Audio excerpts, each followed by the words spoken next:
पिछले पार्ट में हमने देखा कि कैसे पीटर क्विल, गम्योरा, रॉकेट और ड्रैक्स ने मिलकर रोनन को हराया और ज़ेंडा ग्रह को बचाया। इसके बाद वे सभी एक टीम बन गए, जिसे गार्डियंस ऑफ द गैलेक्सी कहा जाने लगा। इस कहानी की शुरुआत सॉवरेन ग्रह से होती है, जहाँ की रानी का नाम आयशा है। सॉवरेन ग्रह पर कुछ खास बैटरी होती है, जिन्हें चुराने के लिए अक्सर लोग आते रहते हैं और आज भी उन बैटरी पर एक मॉन्स्टर हमला करने वाला था। इसलिए सॉवरेन ग्रह की रानी आयशा ने गार्डियंस ऑफ द गैलेक्सी की टीम को उस मॉन्स्टर को मारने के लिए हायर किया। टीम उस मॉन्स्टर से लड़ने के लिए तैयार हो जाती है। जब वो मॉन्स्टर यहाँ आता है तो पूरी टीम उसे मारने में जुट जाती है। कुछ ही समय में वे उस मॉन्स्टर को मार देते हैं। इसके बाद टीम आयशा से अपने काम के बदले में गम्योरा की बहन नेबुला को छुड़ाती है, जो कुछ समय पहले यहाँ बैटरी चुराते हुए पकड़ी गई थी। गम्योरा नेबुला को छुड़ाकर ज़ेंडा ग्रह पर ले जाने वाली थी, ताकि वे नेबुला पर रखे गए इनाम को प्राप्त कर सके। इसी दौरान रॉकेट सोचता है कि इन बैटरी में ऐसा क्या है जो इतने सारे लोग इनके पीछे पड़े हैं, इसलिए वो कुछ बैटरी चुरा लेता है। फिर गार्डियंस की टीम मिलानो शिप में सवार होकर ज़ेंडा ग्रह की ओर बढ़ने लगती है। इसी दौरान आयशा को पता चलता है कि गार्डियंस की टीम में से किसी ने उनकी बैटरी चुरा ली है और नेबुला को भी अपने साथ ले गए हैं। इस पर आयशा अपने ग्रह के लोगों को हाई टेक्नोलॉजी वाले ड्रोन शिप्स के जरिए गार्डियंस का पीछा करने के लिए भेजती है, जो गार्डियंस पर हमला कर देते हैं। पीटर को जब ये जानकारी मिलती है कि रॉकेट ने बैटरी चुराई है, तो वो रॉकेट को फटकार लगाता है। इसके बाद रॉकेट और पीटर मिलकर शिप को संचालित करने लगते हैं। गार्डियंस अपने शिप से कई सारे सॉवरेन ड्रोन शिप्स को नष्ट कर देते हैं।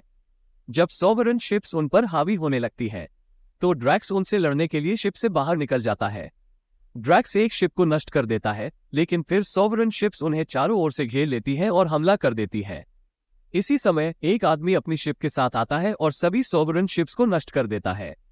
रॉकेट ये देखकर हैरान हो जाता है और फिर वो और पीटर जल्दबाजी में एक ग्रह पर अपनी शिप उतारते हैं, लेकिन वे दोनों शिप को संभाल नहीं पाते और उनकी शिप उस ग्रह पर क्रैश हो जाती है। गार्डियंस में से किसी को भी चोट नहीं आती, लेकिन उनकी शिप क्षतिग्रस्त हो जाती है। शिप के टूटने के कारण पीटर और रॉकेट आपस में झगड़ने लगते हैं। तभी वही शिप जिसने उन्हें बचाया था वहां आती है और उसमें से एक आदमी निकलता है जिसका नाम ईगो है, और वो खुद को पीटर का पिता बताता है। पीटर ये सुनकर चकित हो जाता है, क्योंकि वो कभी भी अपने पिता से नहीं मिला था। दूसरी ओर हम योंडू और उसके साथियों को देखते हैं। यहाँ योंडू के साथी उससे खुश नहीं थे और उसे नेता के रूप में नहीं रखना चाहते थे। हालांकि योंडू के पास एक ऐसा तीर था जिससे सभी डरते थे। तभी योंडू के पास सॉवरेन की रानी आयशा आती है और उसे पीटर और उसके दोस्तों को उनके पास लाने का काम सौंपती है। उधर रात में ईगो पीटर को बताता है कि जब उसकी मां की मृत्यु हुई तो उसने योंडू को पीटर को उसके पास लाने के लिए कहा था, लेकिन योंडू ने पीटर को ईगो के पास ले जाने के बजाय खुद ही पालना शुरू कर दिया। वो कहता है कि वो लंबे समय से पीटर को ढूंढ रहा था। इसके बाद ईगो पीटर और उसके दोस्तों को अपने ग्रह पर चलने के लिए कहता है। फिर गार्डियंस की टीम दो भागों में बंट जाती है।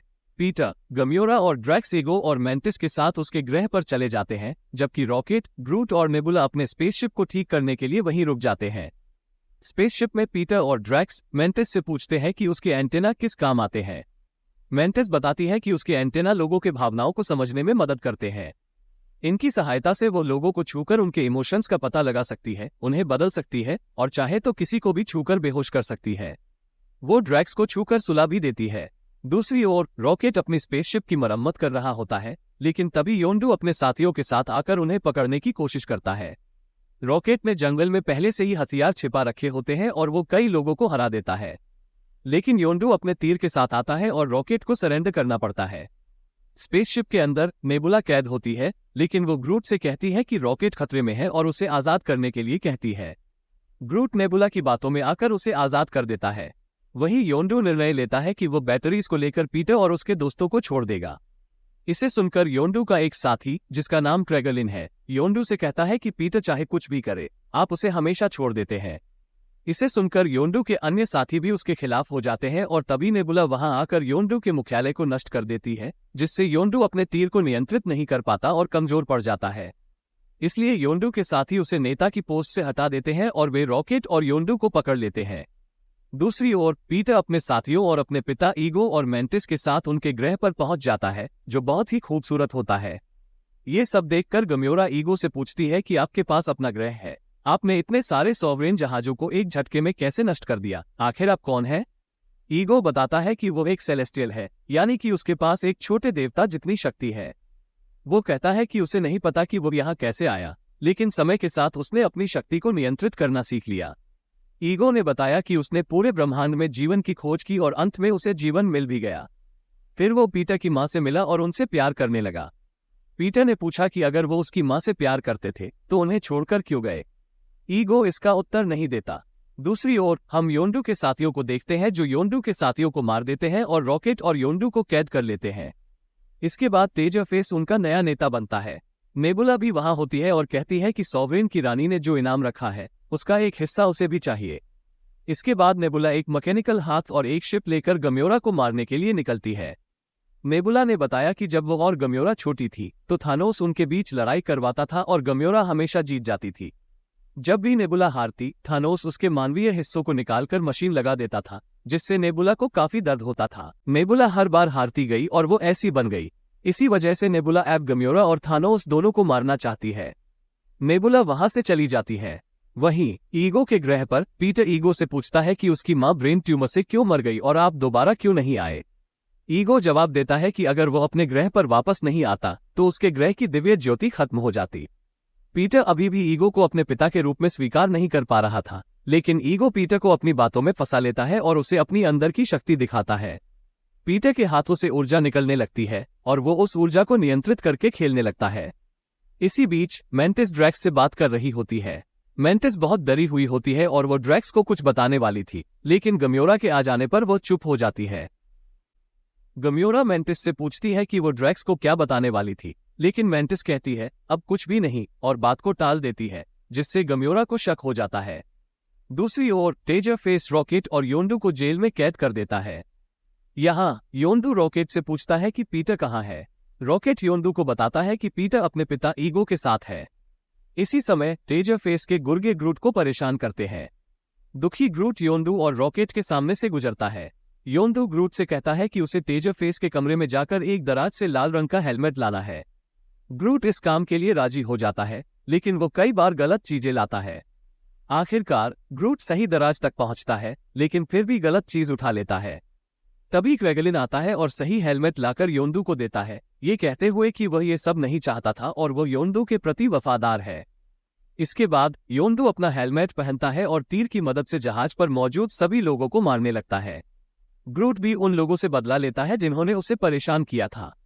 अंत में क्वेगलिन, योंडू, रॉकेट और ग्रूट सभी को मार देते हैं और जहाज में धमाका करके एक छोटे जहाज में बैठकर वहां से चले जाते हैं।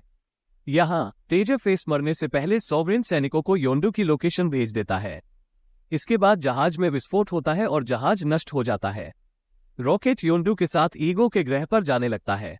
वहीं ईगो के ग्रह पर गम्योरा पीटर को बताती है कि मेंटिस किसी चीज से डरी हुई है और इस ग्रह पर कुछ गड़बड़ है। लेकिन पीटर ईगो को अपने पिता के रूप में स्वीकार कर चुका था और वो यही रहने वाला था। इस वजह से पीटर और गम्योरा के बीच बहस हो जाती है और गम्योरा वहां से चली जाती है और अकेली बैठी होती है। तभी नेबुला अपने स्पेसशिप से गम्योरा को मारने आ जाती है। गम्योरा नेबुला से बचकर भागती है और नेबुला का जहाज वहां क्रैश हो जाता है। नेबुला जहाज में फंस जाती है और बाहर गम्योरा को बंदूक मिलती है, जिससे वो नेबुला के जहाज को नष्ट कर देती है। नेबुला मरने वाली होती है, लेकिन गम्योरा उसे बचा लेती है। मगर फिर इन दोनों के बीच फिर से लड़ाई होने लगती है। नेबुला गम्योरा को मारने वाली थी, लेकिन वो उसे नहीं मार पाती और उसे छोड़ देती है। नेबुला गम्योरा को बताती है कि वो उसे हमेशा से अपनी बहन मानती थी, लेकिन गम्योरा को थानोस के सामने जीतने की पड़ी थी और उसकी वजह से थानोस ने उसका ये हाल कर दिया था। ये सुनकर गम्योरा को दुख होता है। इस बीच पीटर अकेला बैठा होता है जब ईगो वहां पहुंचता है। ईगो पीटर को उसकी शक्तियों के बारे में बताता है और कहता है कि जब तक इस ग्रह पर दिव्य प्रकाश जलता रहेगा तब तक वह अमर रहेगा और अभ्यास के बाद वह भी एक ग्रह बना सकता है। ईगो पीटर को साथ चलने के लिए कहता है। मेंटिस छिपकर उनकी बातें सुनती है और फिर वो घबराकर ड्रैक्स के पास जाती है और उसे बताती है कि उसकी जान खतरे में है, क्योंकि ईगो को जो चाहिए था वह उसे मिल गया है। इसी दौरान गम्योरा और नेबुला भी उस ग्रह पर एक जगह देखती है जहां अनेक कंकाल पड़े होते हैं। रॉकेट और योंडू भी ईगो के ग्रह के पास पहुंच जाते हैं। योंडू रॉकेट को ईगो की असलियत बताता है। ग्रह पर मेंटिस भी गम्योरा और नेबुला को सब कुछ बता देती है और कहती है कि वे कंकाल ईगो के बच्चों के हैं। यहाँ ईगो पीटर को समझाता है कि जब वो जीवन की खोज में था और जब उसे जीवन मिला तो वह निराश हो गया। उसने हर ग्रह पर अपना एक हिस्सा छोड़ा क्योंकि वो खुद को बढ़ाना चाहता था और पूरे ब्रह्मांड को नियंत्रित करना चाहता था। लेकिन अकेले सेलेस्टियल होने के कारण वो अब तक ऐसा नहीं कर पाया। इसीलिए उसने कई ग्रहों पर जाकर अपने डीएनए की छाप अन्य जातियों पर छोड़ी। फिर ईगो ने योंडू को पैसे दिए और योंडू ने ईगो के कई बच्चों को उसके पास लाया। लेकिन उन सभी बच्चों में से किसी में भी वो शक्ति नहीं थी जो ईगो चाहता था, इसलिए उसने उन्हें मार डाला। जब ईगो ने पीटर को यहां लाने का काम योंडू को दिया तो योंडू ने पीटर को यहां लाने के बजाय उसे अपने साथ रख लिया। लेकिन जब ईगो को पता चला कि किसी ने इन्फिनिटी स्टोन को हाथ में पकड़ा है तो वह इस बारे में जानकारी लेते हुए अपने बेटे पीटर तक पहुंच गया। पीटर के पास भी सेलेस्टियल शक्तियां हैं, इसलिए वो पीटर की शक्तियों की मदद से अपना विस्तार करना चाहता है। यहाँ मेंटिस ने गम्योरा, ड्रैक्स और नेबुला को सच्चाई बता दी होती है और योंडू ने रॉकेट को भी सब कुछ बता दिया था। वे सभी पीटर को बचाने के लिए आ रहे होते हैं। इसी बीच ईगो पीटर को बता देता है कि उसने ही पीटर की मां के दिमाग में ट्यूमर डाला था। ये सुनकर पीटर को गुस्सा आता है और वो ईगो पर हमला कर देता है। लेकिन ईगो को कुछ नहीं होता क्योंकि वो अमर है।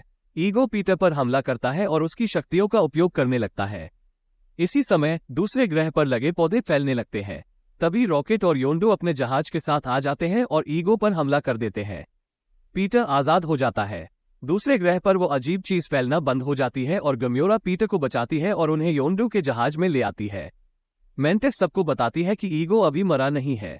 पीटर भी सबको बताता है कि ईगो को मारने के लिए उसके केंद्र को नष्ट करना होगा। मेंटिस ने बताया कि वो जमीन के नीचे गुफाओं में है। ये सुनकर सभी शिप के साथ नीचे गुफाओं की ओर बढ़ने लगते हैं। इसी बीच ट्रैगलिन, जो योंडू की शिप में ईगो के ग्रह के बाहर होता है, देखता है कि आयशा अपनी सॉवरेन सेना के साथ पीटर और उसके दोस्तों को मारने के लिए ईगो के ग्रह पर आ रही है। पीटर अपने साथियों के साथ ईगो के ग्रह के केंद्र तक पहुंच जाता है और वहां शिप से हमला करते हैं। लेकिन तभी सॉवरेन सेना उन पर हमला करने आ जाती है। रॉकेट ईगो को खत्म करने के लिए उन्हीं बैटरियों से एक बम बनाता है। पीटर, ग्रूट और रॉकेट ईगो के केंद्र के पास जाते हैं जहां ईगो उन पर हमला करने आ रहा होता है। तभी मेंटिस अपनी शक्ति से उसे कुछ समय के लिए बेहोश कर देती है। रॉकेट ग्रूट को बम सेट करने का तरीका बताता है और फिर ग्रूट वो बम लेकर केंद्र में सेट करने चला जाता है। बाकी सभी सॉवरेन सेना से लड़ रहे होते हैं, लेकिन सॉवरेन सेना उन पर भारी पड़ रही थी। तभी नेबुला और योंडू मिलकर सारे सॉवरेन शिप्स को एक ही बार में नष्ट कर देते हैं। लेकिन फिर ईगो दोबारा जाग उठता है जबकि मेंटिस बेहोश हो चुकी होती है। ड्रैक्स मेंटिस को क्रेगलिन के यान के पास ले जाता है। गम्योरा और नेबुला भी यान पर जाने लगती है। नीचे पीटर, रॉकेट और योंडू ईगो से लड़ रहे होते हैं। लेकिन ईगो बहुत शक्तिशाली था और वो सभी पर भारी पड़ता है। वो सभी को अपने अंदर समाने लगता है। ईगो पीटर की शक्तियों का फिर से उपयोग करता है। पीटर कुछ नहीं कर पा रहा था। तभी योंडू उसे हिम्मत देता है। पीटर को अपने दोस्तों के साथ बिताए हुए पल याद आने लगते हैं और अब पीटर अपनी सेलेस्टियल शक्ति का उपयोग करके ईगो से लड़ने लगता है। पीटर के सभी दोस्त मुक्त हो जाते हैं। ग्रूट बम को ईगो के दिमाग के पास रख देता है और बम को चालू करके वहां से निकल जाता है। वहीं ड्रैक्स मेंटिस के साथ शिप तक पहुंचता है और गम्योरा तथा नेबुला भी शिप में आ जाती है। रॉकेट योंडू के पास जाकर शिप में चलने के लिए कहता है क्योंकि वहां अब विस्फोट होने वाला है। लेकिन योंडू पीटर के बिना जाने से मना कर देता है और कहता है कि उसने अपनी जिंदगी में कई गलत काम किए हैं, लेकिन अब वो पीटर की जान बचाकर एक सही काम करना चाहता है। रॉकेट उदास हो जाता है क्योंकि शायद अब योंडू की जान नहीं बच पाएगी। रॉकेट योंडू को एक स्पेस सूट और एक एरो रिग देता है जिससे पीटर और योंडू में से कोई एक ही शिप तक पहुंच पाएगा। इसके बाद रॉकेट ग्रूट को लेकर शिप पर चला जाता है। इसी समय पीटर ईगो से लड़ रहा होता है। तभी वे दोनों लड़ते लड़ते नीचे गिर जाते हैं। वहीं रॉकेट शिप तक पहुंचकर शिप को अंतरिक्ष में ले जाने लगता है और उन्हें योंडू और पीटर को वहीं छोड़कर अंतरिक्ष की ओर जाना पड़ता है। वहीं ईगो के दिमाग के पास लगा बम अब फट जाता है। ईगो के केंद्र के नष्ट होने के साथ ही ईगो का अंत हो जाता है। इसके साथ ही पीटर की सेलेस्टियल शक्तियां भी समाप्त हो जाती हैं और प्लैनेट नष्ट होने लगता है। तब योंडू आकर पीटर को बचाता है और उसे अपना स्पेस सूट पहना देता है, परंतु स्वयं स्पेस सूट नहीं पहनता। इस कारण अंतरिक्ष में योंडू की मृत्यु हो जाती है। योंडू की मृत्यु से पीटर को गहरा दुख पहुंचता है क्योंकि योंडू ने ही उसे पाला था और वही उसके लिए पिता समान था। सब ठीक होने के बाद वे योंडू का अंतिम संस्कार करते हैं। इस दौरान गम्योरा और नेबुला के बीच भी सब ठीक हो जाता है। फिल्म के अंत में सभी खुश होते हैं और गार्जियंस की टीम फिर से एकजुट हो जाती है। इसी सुखद अंत के साथ guardians of the Galaxy volume 2 समाप्त होती है।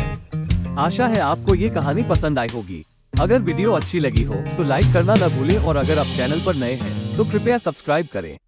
मिलते हैं आप सभी से अगले वीडियो में।